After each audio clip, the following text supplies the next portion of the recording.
नमस्कार दोस्तों, आज की कहानी है मनहूस बहू। मम्मी जी, सब्जी क्या बना लूं? प्रिया ने अपनी सास प्रेमलता से पूछा। प्रेमलता ने उसके गाल पर हल्की सी चपत लगाते हुए मुस्कुरा कर कहा, तू अपनी आदत से बाज नहीं आएगी। कितनी बार बोला है कि दादी माँ से पूछा कर, वरना शामत आ जाएगी हम दोनों की। प्रिया हंसते हुए दादी माँ से पूछने चली गई। प्रिया प्रेमलता जी के इकलौते बेटे नीरज की पत्नी है। 6 महीने पहले ही बड़ी धूमधाम से प्रेमलता जी ब्याह कर लाई थी प्रिया को। प्रिया बहुत संस्कारी और सुशील बहू है और शादी से पहले वह एक कॉन्वेंट स्कूल में टीचिंग जॉब भी करती थी। यह नीरज के दादाजी का पुश्तैनी मकान है, जिसमें नीरज की दादी, 2 ताऊ और एक चाचा का परिवार रहता है। सबके अलग अलग भाग बने हुए हैं। इस तरह सब एक साथ होते हुए भी अलग अलग हैं। दादी नीरज के पापा धर्मेंद्र जी के साथ रहती है, क्योंकि प्रेमलता सीधी सादी और उनका सम्मान करने वाली महिला है। बाकी तो ताई और चाची तेज तर्रार महिलाएं हैं। प्रिया यहाँ खुशहाल जिंदगी बिता रही है, क्योंकि धर्मेंद्र जी और प्रेमलता जी उसे बहुत स्नेह से रखते हैं और नीरज भी उसे सराखों पर बिठाकर रखता है। बस दादी रूढ़िवादी और अंधविश्वासी है, जिनकी वजह से प्रिया को साड़ी पहनकर घूंघट में रहना पड़ता है। प्रिया कभी कुछ नीरज से कहती है तो वह भी समझा देता है कि धीरे धीरे ठीक हो जाएगा। मम्मी को देखो, इतनी पढ़ी लिखी है और उन्होंने अभी तक निभाया है, तो तुम भी निभा लो मेरी खातिर। नीरज ने MBA करके 4 साल जॉब की, लेकिन उसे रास नहीं आई तो जॉब छोड़कर पापा के बिजनेस में आ गया। धर्मेंद्र जी की मेन मार्केट में साड़ी की दुकान थी, जिसको नीरज ने मेहनत से एक बड़े शोरूम में परिवर्तित कर दिया। उनकी जिंदगी हंसी खुशी बीत रही थी कि एक दिन ऐसा हादसा हो गया जिसकी किसी ने कल्पना भी नहीं की थी। एक शाम नीरज शोरूम से घर आ रहा था कि उसका एक्सीडेंट हो गया। नीरज गिरा और उसका सिर डिवाइडर से टकरा गया। वह वहीं बेहोश हो गया। किसी भले व्यक्ति ने उसे हॉस्पिटल पहुंचाया और उसके मोबाइल में नंबर देखकर धर्मेंद्र जी को खबर दी। तुरंत ही धर्मेंद्र जी और उसके तीनों भाई हॉस्पिटल पहुंच गए। नीरज ICU में था, क्योंकि सर पे चोट लगने की वजह से वह कोमा में चला गया था। 2 दिन जीवन और मौत का संघर्ष चलता रहा।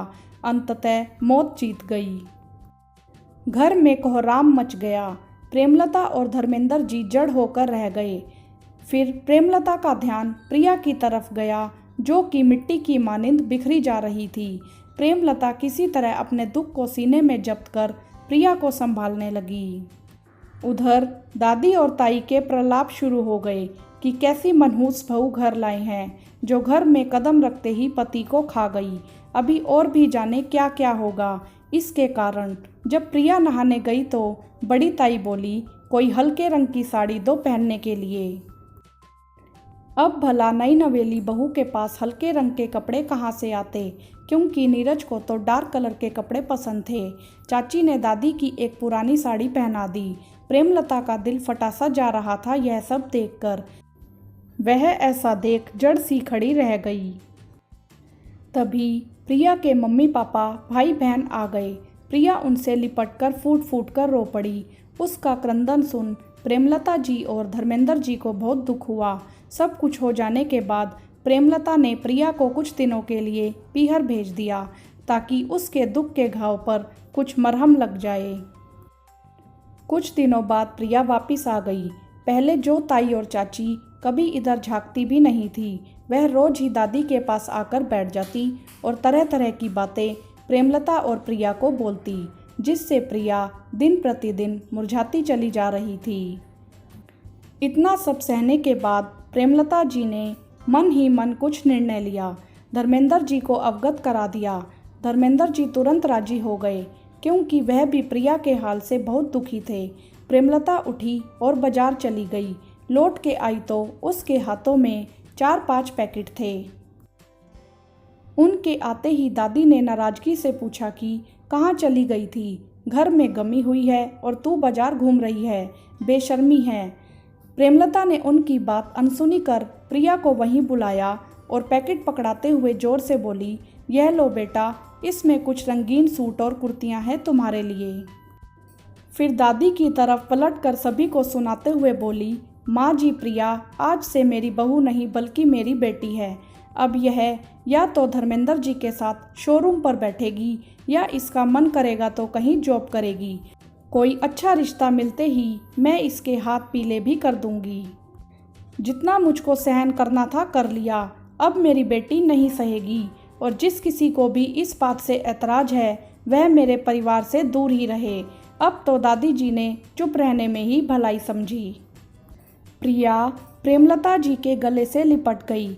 वह रूढ़िवादिता की बेड़ियों की जकड़न से मुक्त हो गई थी और आज आज़ाद थी अपनी ज़िंदगी अपने हिसाब से जीने के लिए। दोस्तों, आज हम पढ़े लिखे हैं, लेकिन ऐसी रूढ़िवादी सोच वाले लोग अभी भी हमारे परिवारों में हैं। ज़रूरत है थोड़ा प्रयास कर उनकी सोच बदलने की।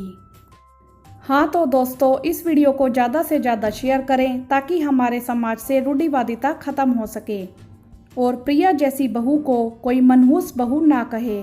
क्या प्रेमलता जी ने प्रिया का साथ देकर सही किया? आपकी इस विषय में क्या राय है? आप हमें कमेंट्स करके ज़रूर बताएं। वीडियो को लाइक करें, शेयर करें और चैनल को सब्सक्राइब भी करें। धन्यवाद।